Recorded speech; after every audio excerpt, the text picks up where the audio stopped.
Si yo les digo nostalgia, ¿en qué piensan? Porque es una palabra que ya nos evoca recuerdos, sentimientos, sensaciones. Para hablar de cómo emocionar al público precisamente usando este recurso de la nostalgia, hoy nos acompaña Michel Suñén, bienvenido. Hola, gracias por acogerme aquí de nuevo. Fechas veraniegas, cuando pensamos en el verano, ahora menos, pero hasta hace no mucho pensábamos siempre en la canción del verano. Y entonces, si yo ahora pronuncio pues títulos como La barbacoa de Georgie Dan, o La bomba de King África, El yo quiero bailar de Sonia y Selena, El ASRG, por supuesto, el Waka Waka de Shakira o El torero de Chayanne, inmediatamente estamos pensando en esas canciones, las sentimos y en lo que suponían esos para nosotros bailar esos temas o tararearlos o escucharlos o simplemente que se nos metían aquí en la cabeza y nos taladraban permanentemente. Cuando hablamos de la nostalgia en el ámbito de la comunicación y concretamente en este caso en la oratoria, estamos hablando de esas evocaciones, tú lo has dicho al principio, ya solamente nombrar nostalgia ya se activa algo emocionalmente y nos conecta de alguna forma. Se produce un aluvión de recuerdos y una conexión emocional que además nos une o nos acerca a otros que comparten esos mismos recuerdos. ¿Por qué es una herramienta tan útil en la oratoria? Claro, lo repito, las batallas oratorias se ganan en el corazón. Son los recursos afectivos los que nos permiten persuadir, vencer barreras, traer al público a nuestro terreno o meternos nosotros en el suyo. Y de igual manera que el misterio, la fantasía, lo concreto, el contraste, la novedad, las historias humanas enganchan, también lo hace la nostalgia. La nostalgia fundamentalmente nos recuerda quiénes somos. Ese recordar quiénes fuimos nos ayuda también a continuar y a reforzar nuestra identidad, la empodera de alguna manera. Y cuando eso está bien elegido y asociamos esa nostalgia a todo el auditorio, ese auditorio se forma una unidad, una comunidad, un sentido de permanencia, una especie de pertenencia, perdón, una especie de refuerzo positivo comunitario que hace que haya conexión y encima el orador es uno de ellos, porque en principio está compartiendo esos elementos o esos recuerdos que a ellos tanto les llegan, ¿no? En consecuencia, las claves de un discurso centrado en la nostalgia es precisamente esa conexión afectiva que produce una identificación del público, que siempre es una de las claves pero pasa en cualquier elemento de comunicación, no solamente un discurso, una novela, una serie. Si nos identificamos con los protagonistas y pensamos que podríamos ser uno de ellos o que ellos son como nosotros, ya estamos enganchados, ya nos cuesta dejar al margen esa comunicación. Y aparte de la identificación, esa cercanía del orador que es percibido como uno de los nuestros. Ya no es simplemente alguien que viene a dar una charla, sino que es uno como nosotros que nos está dando una charla. Y ese matiz cambia mucho las cosas. Claro, para acertar, porque una cosa es que el recurso funcione muy bien y otra que hay que saber utilizarlo. Como toda herramienta, depende qué uso le demos. Tenemos que trabajar muy bien los estudios previos, ese elemento que es el conocimiento del público, para saber qué sí y qué no va a generar esa corriente de simpatía a partir de la nostalgia y de los sentimientos emocionales del recuerdo. Claro, claro, esas claves que nos da siempre, ¿no? Para el discurso. Mira, yo lo he denominado el power nostalgia, ¿no? El poder de la nostalgia. Fíjate si será potente que estos especímenes que somos los publicistas y los que trabajamos en marketing, en el ámbito de los juguetes lo tenemos muy claro. Cuando se produce ese momento en que los niños de una época determinada se convierten en padres, esa generación, qué casualidad, se empiezan a poner de moda los juguetes que entonces funcionaban. El Scalestric, el Cinexin, el Ibertren, la barriguita, la Nancy, el Babi Mocosete, el Hyperman, o sea, todo aquello que esos padres tenían en su infancia se pone de moda. ¿Esto es casualidad? Que va, esto es una estrategia porque sabemos que los padres elegimos en mi caso cuando también lo fui, los juguetes en función de aquello que les hizo pasar muy buenos ratos y que disfrutó mucho, lo queremos para nuestros hijos, o aquello que nos apetecía tanto tener y nunca tuvimos y ahora con la excusa de los niños lo metemos en casa. ¿Cuántos de nosotros consiguieron tener el Ibertren o el Scalestric gracias a que tuvieron hijos en un momento determinado, ¿no?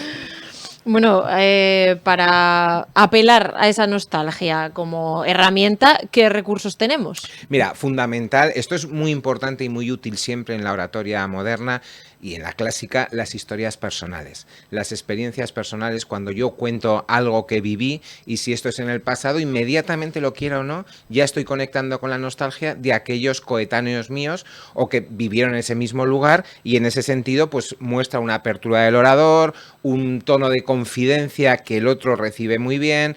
En cierta medida, según lo que contemos, nos hace ver que somos vulnerables, que no somos supercomunicadores. Nadie necesita esa figura, lo he dicho muchas veces, sino personas que ponen lo propio en común y que lo hacen bien y que la sentimos como nosotros. Aquello de, eso lo podría haber dicho yo, pero no lo has dicho tú, lo ha dicho el orador y por eso te ha hecho un eco especial, ¿no? Y bueno, y nos coloca en una zona en común.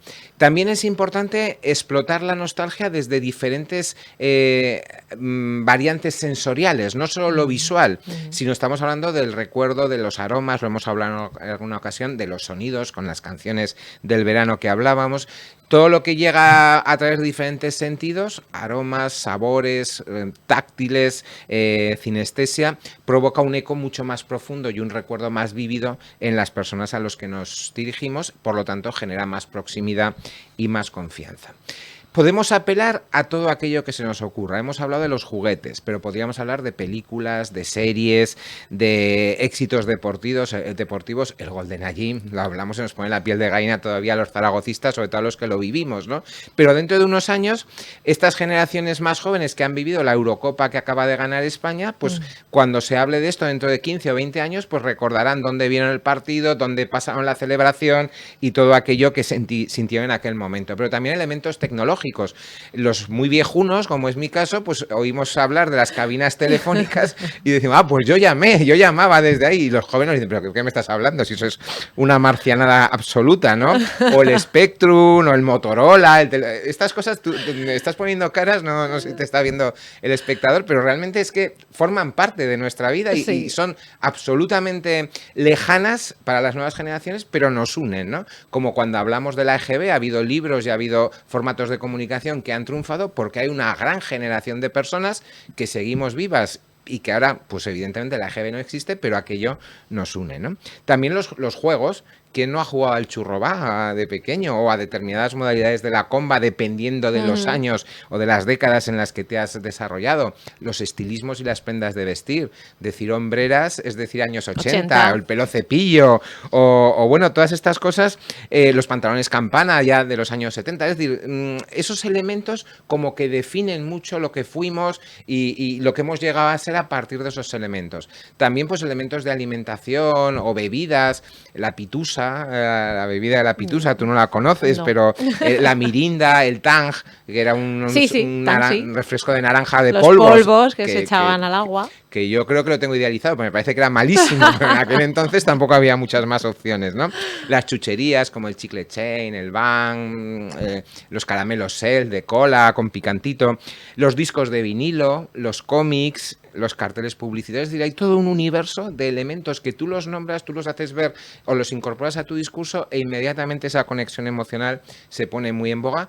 ¿Y quién de nosotros con amigos no recuerda los garitos a los que visitábamos en los años de mozos, cuando éramos jovencitos, y también pues nos genera una sensación de, pues yo iba tal, y te acuerdas de, es verdad, y genera ahí un diálogo muy emocional y muy, muy cercano, ¿no? Claro, sobre todo eso que has dicho, ¿no? Recordarán dónde estaban, qué hacían, incluso hay ocasiones que te acuerdas de qué llevabas puesto cuando viviste algún hito importante para ti. Claro, o para ti o para la humanidad, porque seguro que la mayoría de nosotros, los que vivíamos entonces, sabemos qué estábamos haciendo cuando el atentado de Nueva York, de las Torres Gemelas, y seguramente, yo digo esto, ya tenéis la visión de yo estaba en tal sitio y os veis viendo esa imagen en televisión, pellizcándonos casi porque no podíamos dar crédito de que eso fuera real y estaba ocurriendo, y eso se nos ha quedado grabado a toda una generación, a muchas generaciones, diría yo, de diferentes modos en función de la edad que teníamos entonces.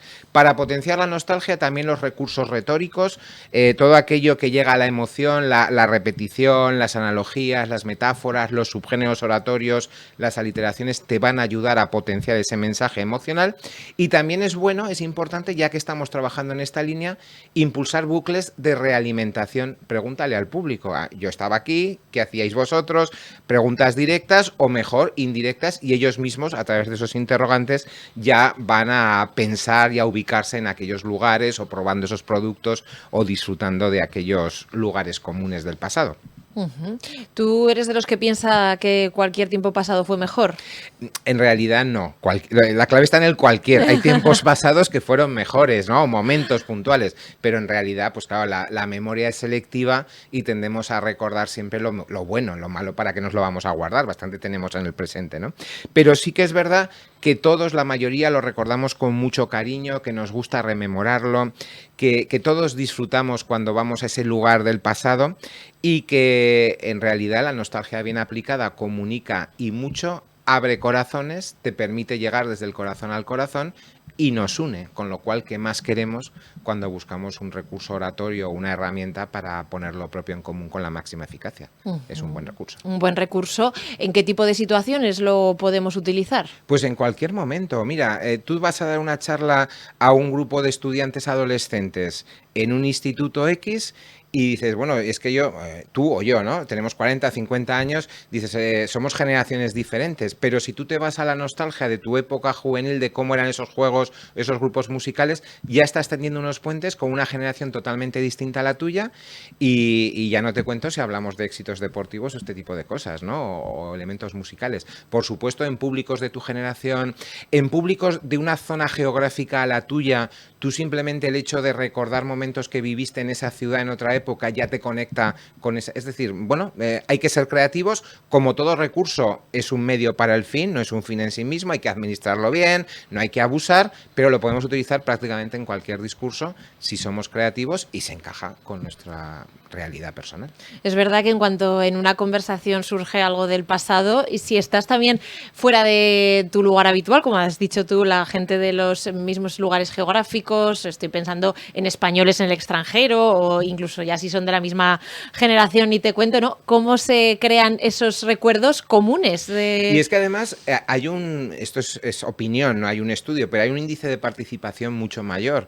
Una tertulia, pues hemos ido a tomar alguna terraza o después de una comida, salen esos temas e inmediatamente todos queremos aportar cómo lo vivimos, despegamos nuestra antena, nos llama la atención lo que se está diciendo, y es porque te identificas con esa realidad, insisto, te sientes protagonista a través del recuerdo de los demás porque conecta con tus recuerdos, y bien sea por similitud, oye, yo también iba a esos garitos, o por contraste, no, yo es que era de la zona heavy, yo iba a Autopa, no sé qué y tal, y no tiene nada que ver con la zona del Casco Viejo o de Zumalacárregui a la que ibas tú en Zaragoza en los años 80 o 90.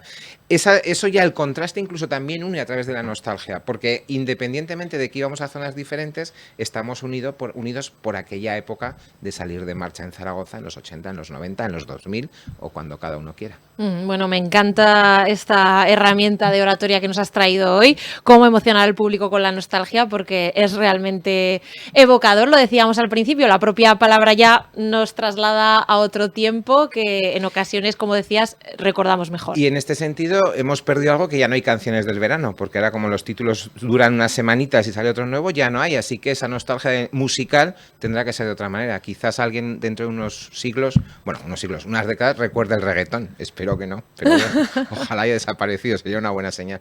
Sería. Michel Suñén, gracias por habernos acompañado hoy con tu Abra Palabra y habernos traído esas herramientas, esos recursos para compartir épocas pasadas con la nostalgia con nuestros oyentes. Gracias. Hasta pronto.